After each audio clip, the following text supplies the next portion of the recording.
Hello നമസ്കാരം. ഒരു upcoming എപ്പിസോഡിൻ്റെ സ്റ്റോറിയാണ് പറയാൻ പോകുന്നത് കേട്ടോ. അങ്ങനെ ബാലചന്ദ്രൻ വീട്ടിലൊക്കെ വന്നതിന് ശേഷം ബാലചന്ദ്രൻ ഹോസ്പിറ്റലൈസ് ആവുന്നുണ്ടല്ലോ, അറ്റാക്ക് വന്നിട്ട് ഹോസ്പിറ്റലിലാവുന്നുണ്ട്. അലീനയാണ് മുൻകൈ എടുത്ത് ബാലചന്ദ്രനെ ഹോസ്പിറ്റലിലേക്കൊക്കെ എത്തിക്കുന്നത്. അങ്ങനെ പിന്നീട് അലീനയാണ് ബൈസ്റ്റാൻഡറായിട്ട് കുറച്ചൊക്കെ അലീന സപ്പോർട്ട് ചെയ്യുന്നുണ്ട് കേട്ടോ ബാലചന്ദ്രനെ. പക്ഷെ അതൊന്നും വൈജ ഒരിക്കലും അംഗീകരിച്ച് കൊടുക്കുന്നില്ല. ഹോസ്പിറ്റലിലേക്കൊക്കെ അലീന ചെല്ലുന്നത് വൈജയ്ക്ക് ഒട്ടും സന്തോഷമുള്ള ഇഷ്ടമുള്ള കാര്യമല്ല. വൈജ അതിനെയൊക്കെ എതിർക്കുകയും ചെയ്യുന്നുണ്ട്. എന്താണ് യഥാർത്ഥത്തിൽ സംഭവിച്ചതെന്നൊക്കെ അലീനയോട് ചോദിച്ച് മനസ്സിലാക്കിയൊക്കെ ചെയ്യുന്നുണ്ട് കേട്ടോ. അപ്പം ഭയങ്കര ദേഷ്യത്തിലാണ് ആ സമയത്ത് ബാലചന്ദ്രൻ ഇവളോടൊരു സോഫ്റ്റ് കോർണർ കാണിക്കുന്നതിൻ്റെ ദേഷ്യമൊക്കെ ഉണ്ട്. പക്ഷെ എന്താണ് ബാലചന്ദ്രനെ സംഭവിച്ചത് എന്നൊന്നും അറിയത്തില്ലല്ലോ. ബാലചന്ദ്രനാണെങ്കിൽ വൈജയുടെ എല്ലാ കാര്യങ്ങളും അറിഞ്ഞ് മനസ്സിലാക്കിയിട്ട് വന്നേക്കാണ്. പക്ഷെ അതൊന്നും വൈജയ്ക്ക് അറിയത്തില്ല. അങ്ങനെ ഹോസ്പിറ്റലിലാണ് ബാലചന്ദ്രൻ കുറച്ച് ക്രിട്ടിക്കൽ സ്റ്റേജിൽ ഇങ്ങനെ നിൽക്കുകയാണ്. ആ സമയത്ത് വൈജയ്ക്കാണെങ്കിൽ ബാങ്കിലും പോകണം. അപ്പോൾ ഭക്ഷണമൊക്കെ ആയിട്ട് വരുന്നത് അലീന കേട്ടോ. വീട്ടിൽ നിന്ന് ഭക്ഷണമൊക്കെ എടുത്തുകൊണ്ട് വരും, ഭക്ഷണമൊക്കെ കൊടുക്കാനായിട്ട് വരും. അങ്ങനെയുള്ള സമയത്താണ് അലീനയോട് ഇങ്ങനെ ബാലചന്ദ്രൻ സംസാരിക്കുന്നുണ്ട്. ഇങ്ങനെ സംസാരിക്കണം. അപ്പോൾ ഞാൻ സാറ് എവിടെ പോയതായിരുന്നു, എല്ലാവരും ആകെ പേടിച്ചു പോയി, സാർ എന്താ ആരോടും പറയാതെ പോയത് എന്നൊക്കെ അലീന ചോദിക്കുമ്പോൾ എനിക്ക് ആരോടും പറയാൻ തോന്നിയില്ല എന്ന് പറയാണ്. സാറിന് ഇത് ആദ്യമായിട്ടല്ലേ ഇങ്ങനെയൊക്കെ ബുദ്ധിമുട്ട് വരുന്നത്, സാർ എന്താ അതൊന്നും ചിന്തിക്കാഞ്ഞത്, എന്ത് ടെൻഷൻ ഉണ്ടെങ്കിലും എന്ത് പ്രശ്നം ഉണ്ടെങ്കിലും പറഞ്ഞ് തീർക്കാലോ എന്നൊക്കെ അലീന പറയുമ്പോൾ ഇതങ്ങനെ പറഞ്ഞു തീർക്കാൻ പറ്റുന്ന പ്രശ്നമല്ല എന്ന് പറയണം. അപ്പോൾ അതെന്താണ് സാർ, എന്നോട് പറയാൻ പറ്റും, ഞാൻ ചോദിച്ചു എന്നേ ഉള്ളൂ കേട്ടോ എന്നൊക്കെ അലീന പറയുമ്പോൾ ബാലചന്ദ്രൻ പറയുന്നുണ്ട്, നീ തന്നെയാണ് പ്രശ്നം എന്ന് പറയാട്ടോ. ഞാൻ എന്ത് ചെയ്തു സാർ എന്ന് ചോദിക്കുകയാണ്. ചെയ്തില്ലേ, നീ ഒന്നും ചെയ്തില്ലേ എന്ന് ചോദിക്കുകയാണ് അലീനയോട് ബാലചന്ദ്രൻ. അയ്യോ സാർ, ഞാനൊന്നും ചെയ്തില്ലല്ലോ, ഞാൻ ഇവിടുന്ന് പോവാമെന്ന് പറഞ്ഞതല്ലേ മാഡം പറഞ്ഞിട്ട്, രോഹിത്തും ഹരിയൊക്കെ അല്ലേ എന്നെ ഉപദ്രവിച്ചത് എന്നൊക്കെ ചോദിക്കുമ്പോൾ ഓ അതാണോ, അതൊന്നുമല്ല ഞാൻ പറയുന്നത്, അതൊക്കെ നീ വന്നതിന് ശേഷമുള്ള കാര്യമല്ലേ, നീ വന്നതാണ് ഇവിടെ ഏറ്റവും വലിയ പ്രശ്നം എന്ന് പറയുമ്പോൾ സാർ എന്തൊക്കെയാണ് പറയുന്നത്, സാർ എന്തൊക്കെയോ മനസ്സിൽ വെച്ചുകൊണ്ടാണ് സംസാരിക്കുന്നത്, എന്താണ് സാറ് പറയുന്നതെന്ന് എനിക്ക് മനസ്സിലാവുന്നില്ല എന്ന് പറയുമ്പോൾ ബാലചന്ദ്രൻ പറയുന്നുണ്ട്, ഞാനേ അത്ര വലിയ പൊട്ടനൊന്നുമല്ല, പക്ഷേ പൊട്ടനായിരുന്നു.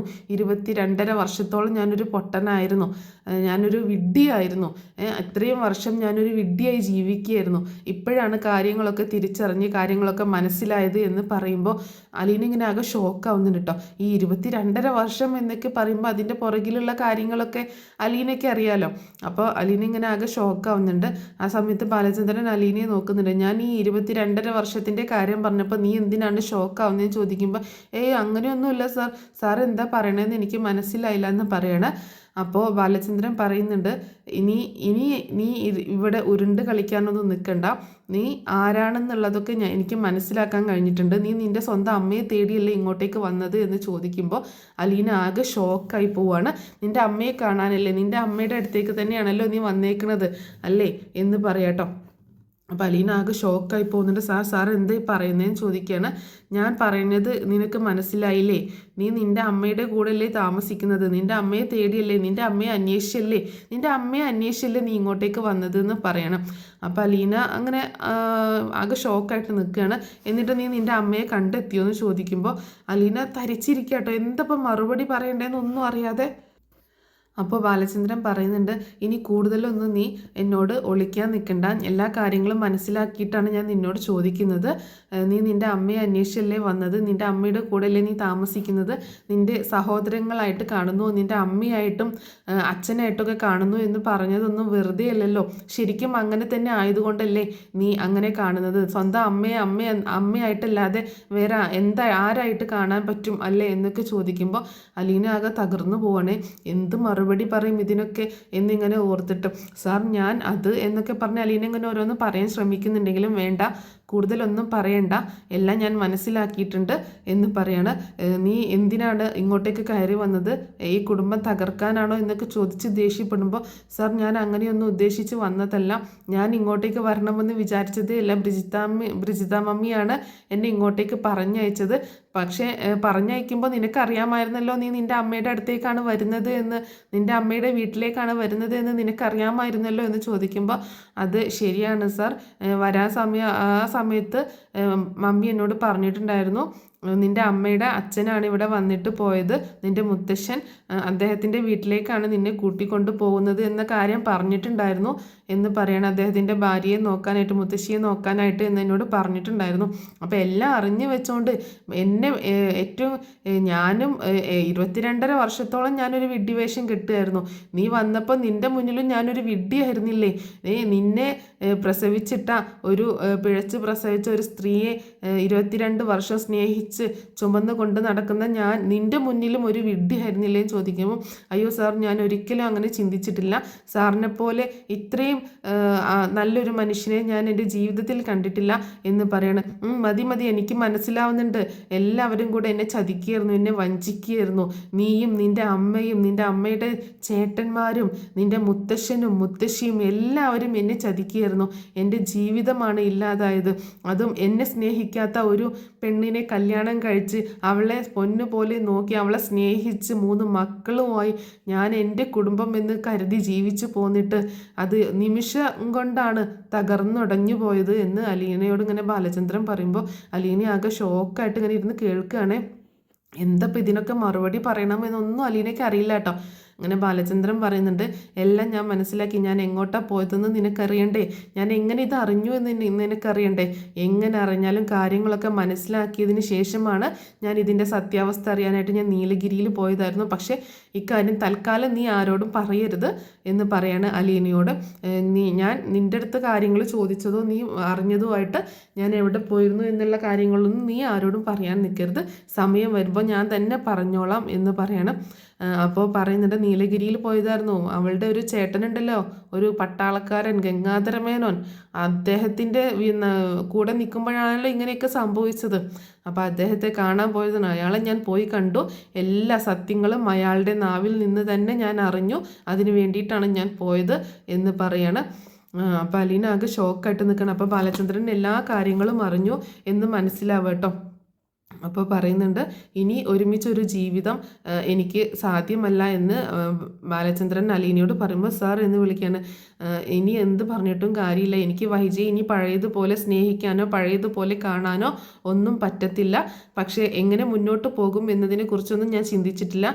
എന്താണെങ്കിലും ഒരു ദാമ്പത്യ ജീവിതം ഇനി എനിക്ക് വൈജയുമായിട്ട് മുന്നോട്ട് കൊണ്ടുപോകാൻ പറ്റത്തില്ല എന്ന് തന്നെ ബാലചന്ദ്രൻ പറയുമ്പോൾ, സാർ എന്തൊക്കെയാണ് പറയുന്നത്? സാറിന് മക്കളെക്കുറിച്ച് ചിന്തിക്കണ്ടേ? അവരില്ലേ, അവരും ആകെ സെപ്പറേറ്റഡ് ആയി പോയില്ലേ? ഇനി അവരുടെ ഭാവി എന്തായിരിക്കും എന്നൊക്കെ ചോദിക്കുകയാണ് അലീന. ആ സമയത്ത് ബാലചന്ദ്രൻ പറയുന്നുണ്ട്, അവരെക്കുറിച്ച് ആലോചിച്ച് മാത്രമാണ് ഞാൻ ഇത്രയും നാളും അവളുടെ കൂടെ പിടിച്ച് ജീവിച്ചത്. എൻ്റെ മക്കൾ ഉണ്ടായിപ്പോയല്ലോ എന്നോർത്തിട്ടാണ് വൈജയുടെ കൂടെ ഇത്രയും നാൾ ഞാൻ ജീവിച്ചത്. അതും എന്തൊക്കെ സഹിച്ചാൽ ഞാൻ ജീവിച്ചതെന്ന് എനിക്ക് മാത്രമേ അറിയത്തുള്ളൂ.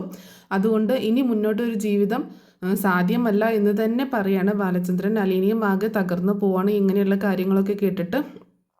സാർ ഇപ്പോൾ അങ്ങനെയൊന്നും തീരുമാനം എടുക്കല്ലേ, നമുക്ക് വീട്ടിലേക്കൊക്കെ പോയതിന് ശേഷം എന്താണെന്ന് വെച്ചാൽ തീരുമാനിക്കാം എന്ന് പറയുമ്പോൾ, ഇനി നീ എന്നെ കൂടുതൽ പഠിപ്പിക്കാനൊന്നും വരണ്ട, നീ എന്നെ പറഞ്ഞതാക്കാനൊന്നും വരണ്ട. എൻ്റെ തീരുമാനത്തിൽ വേറെ മാറ്റങ്ങളൊന്നുമില്ല.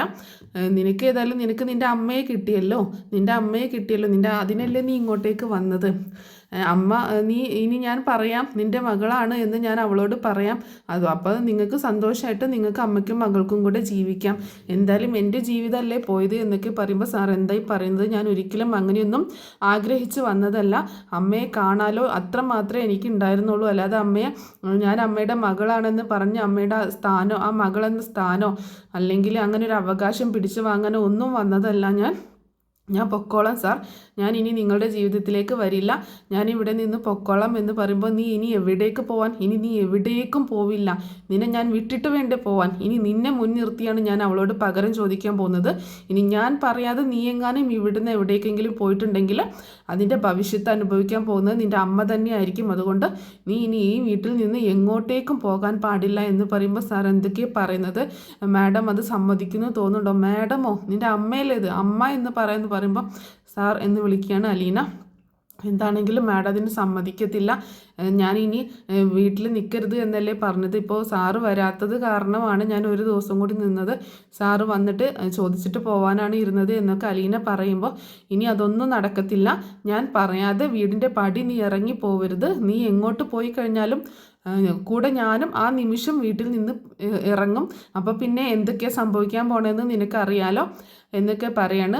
അലീനയോട് ബാലചന്ദ്രൻ ആകെ ഇടങ്ങേറിലാവുകയാണ്. ആകെ എന്ത് ചെയ്യണമെന്നറിയാത്ത ഒരു അവസ്ഥയിലാണ് അലീന ഇപ്പോൾ ഇരിക്കുന്നത്.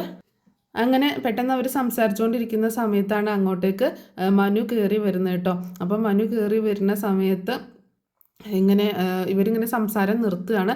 തൽക്കാലം മനുവിനോട് ഈ കാര്യത്തെക്കുറിച്ചൊന്നും ബാലചന്ദ്രനോ അലീനയോ സംസാരിക്കുന്നൊന്നുമില്ല. അപ്പം മനു വന്നിട്ട് ചോദിക്കുന്നുണ്ട്, അങ്കിൾ എന്താ പറ്റിയത് അങ്കിളിന്? അങ്കിൾ എങ്ങോട്ടാണ് പോയത്?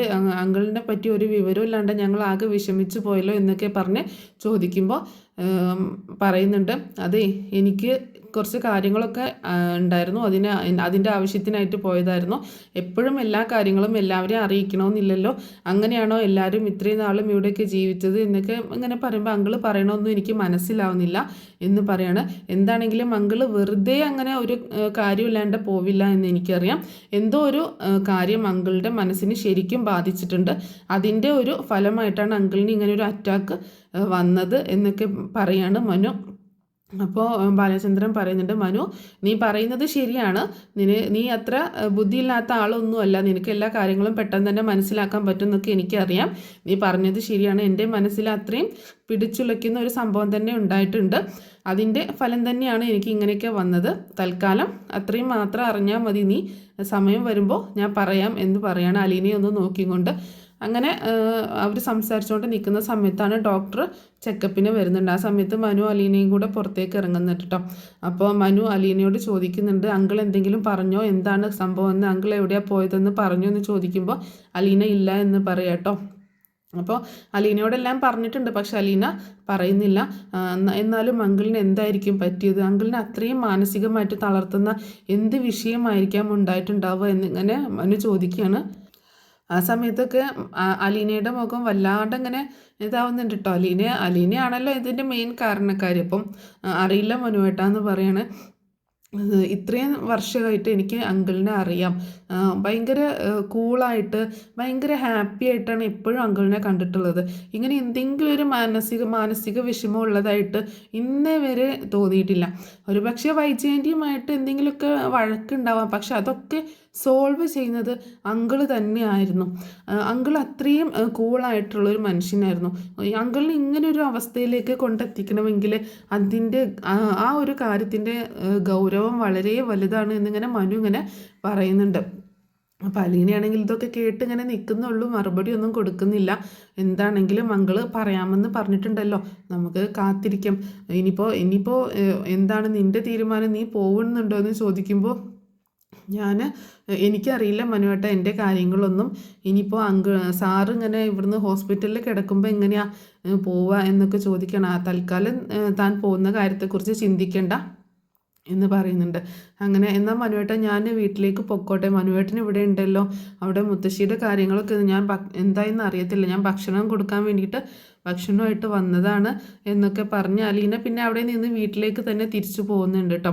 അങ്ങനെ മനുവാണ് പിന്നെ അവിടെ നിൽക്കുന്നത്. അങ്ങനെ എന്താണെങ്കിലും ബാലചന്ദ്രൻ ഇക്കാര്യങ്ങളൊക്കെ മനസ്സിലാക്കി എന്നുള്ള കാര്യം അലീനയെ അറിയിക്കുകയാണ്. ഇനിയിപ്പോൾ ഉണ്ടാവാൻ പോകുന്നത് ബാലചന്ദ്രനെ ഹോസ്പിറ്റലിലും വീട്ടിലൊക്കെ കെയർ ചെയ്യുന്നതൊക്കെ അലീനയാണ്. അങ്ങനെ അലീനയുടെ കെയറിങ് ഒക്കെ കുറച്ച് കൂടുതലായി പോകുന്നത് പോലെ വൈജയന്തിക്ക് തോന്നുകയാണ്. അപ്പോൾ വീണ്ടും അവർ തമ്മിലുള്ള പ്രശ്നങ്ങളൊക്കെ ഉണ്ടാവുന്നുണ്ട് കേട്ടോ. അപ്പോൾ അങ്ങനെ വീണ്ടും അലീനയെ പറഞ്ഞയക്കാനുള്ള സാഹചര്യങ്ങളൊക്കെ സൃഷ്ടിക്കുന്നുണ്ട് വൈജയന്തി. പക്ഷേ ബാലചന്ദ്രൻ അലീനയ്ക്ക് വേണ്ടിയിട്ട് നല്ല സപ്പോർട്ടായിട്ട് നിൽക്കുകയാണ്. അലീനയെ ഇവിടെ നിന്ന് പറഞ്ഞയക്കാൻ പറ്റത്തില്ല എന്ന് തന്നെ തറപ്പിച്ച് പറയുന്നുണ്ട്. അങ്ങനെ ഉറച്ചൊരു തീരുമാനം എടുക്കുന്നുണ്ട്. ആ തീരുമാനത്തിൽ ആകെ തകിടം മറഞ്ഞു പോവുകയാണ് വൈജയന്തി. പിന്നീട് അവരുടെ കുടുംബ ബന്ധം നല്ല പോലെ വഷളായിട്ടാണ് മുന്നോട്ട് പോണത്. വൈജയന്തിയും ബാലചന്ദ്രനും ശരിക്കും ശത്രുക്കളെ പോലെയാണ് പിന്നീട് പെരുമാറുന്നതൊക്കെ കേട്ടോ. കാരണം അത്രയും ഒരു വലിയ ചതിവ് പറ്റിയൊരു മനുഷ്യനാണ് ബാലചന്ദ്രൻ. അപ്പോൾ ശരിക്കും പറഞ്ഞാൽ വൈജയന്തിയെ എല്ലാവരും കൂടി ചതിച്ചതാണ് ആ ഒരു ചതിയിൽ. പക്ഷെ ആ ചതിയിൽ നിന്ന് മറ്റൊരു ചതി ഉണ്ടായി എന്ന് മാത്രം. പക്ഷേ എന്താണെങ്കിലും ബാലചന്ദ്രനെ ഒരിക്കലും കുറ്റം പറയാൻ പറ്റത്തില്ല. അയാൾ 22.5 വർഷക്കാലം പറ്റിക്കപ്പെട്ട് ജീവിക്കുകയായിരുന്നു. ഇനി പിന്നീടാണ് ബാലചന്ദ്രൻ അലീനയോട് കൂടുതൽ അടുക്കുന്നതും കാര്യങ്ങളൊക്കെ ഓപ്പണായിട്ട് സംസാരിക്കുകയും ഒക്കെ ചെയ്യുന്നത് പിന്നീടാണ്. അപ്പോൾ അതിൻ്റെയൊക്കെ സ്റ്റോറി ഞാൻ പിന്നീട് പറഞ്ഞ് അപ്ലോഡ് ചെയ്യാം കേട്ടോ. അപ്പോൾ ഈ സ്റ്റോറി നിങ്ങൾക്ക് ഇഷ്ടമായിട്ടുണ്ടാവുമെന്ന് കരുതുകയാണ്. ഇഷ്ടമായിട്ടുണ്ടെങ്കിൽ സപ്പോർട്ട് ചെയ്യാൻ മറക്കരുത് കേട്ടോ.